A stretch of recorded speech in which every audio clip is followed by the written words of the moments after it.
Spurs ease pressure on probationer Nuno in nick of time. Spurs have had a dismal few weeks since the last international break, but beating Villa has bought the manager some valuable breathing space. When the full-time whistle blew at the end of the match between Spurs and Aston Villa, there were likely few more relieved people in the whole of London than Nuno Espirito Santo. It had been a torrid week for the new manager. The defeat at Arsenal the previous week had exposed the vulnerability at the heart of Santo's management of the club, and the fallout had been savage, with few prepared to stand up to defend the new coach. It has sometimes felt like his time in charge has been on fast forward, which is somewhat ironic considering how long it had taken Spurs to appoint him in the first place. The honeymoon period lasted somewhere between 2 and 3 games. This match felt like a bomb that had been primed to go off in his face. Never mind the fact that Villa had only beaten Spurs 6 times in the club's 37 previous meetings over the last couple of decades.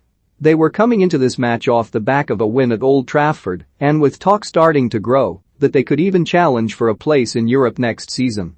Spurs, on the other hand, had conceded 9 in their previous 3 Premier League matches, from which it was extremely difficult to take anything positive, and even a 5-1 win in the Europa Conference League against the Slovenian side NS Mura had been greeted by something of a shrug of the shoulders. But against Villa, Spurs managed to prevail.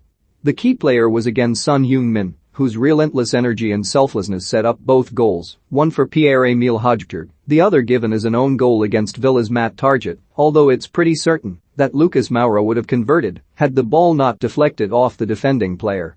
Son remains the player best capable of breathing life into Spurs, a player with the industry, inventiveness and turn of pace to be able to spin a match on its head. After the match, Aston Villa manager Dean Smith noted that he was the only difference between the two teams today, and he had a point.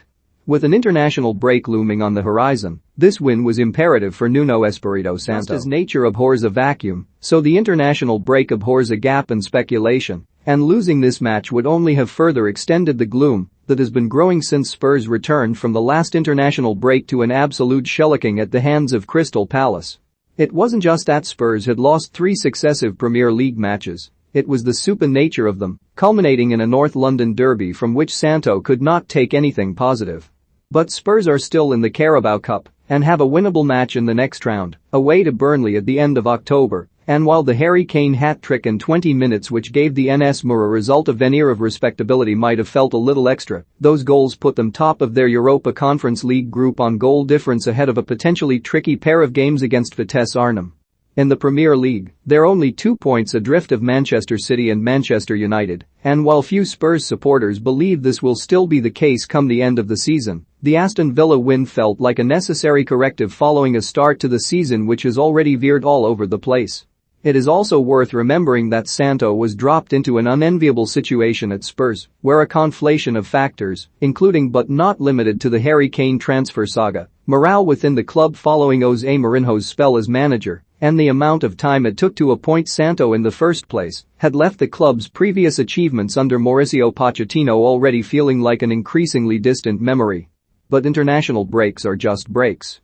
The Premier League will return, and the heat inside the pressure cooker will start to increase again.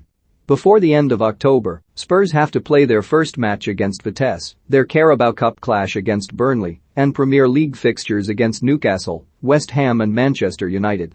The tests will keep coming after this break has flown by, and it's perfectly possible that Spurs could be back where they were last week again by the end of the month. One result on the pitch in either direction doesn't alter the argument that whatever issues Spurs do have are structural in origin, while the nature of those 3 defeats hasn't been forgotten either. It certainly feels as if Spurs really needed this win. For all the talk of the degradation of the first-team squad over the last few seasons, because of the club's failure to refreshen the transfer market, the truth is that Spurs retain the services of some extraordinarily talented players, including the captains of the South Korean, French, and English national teams.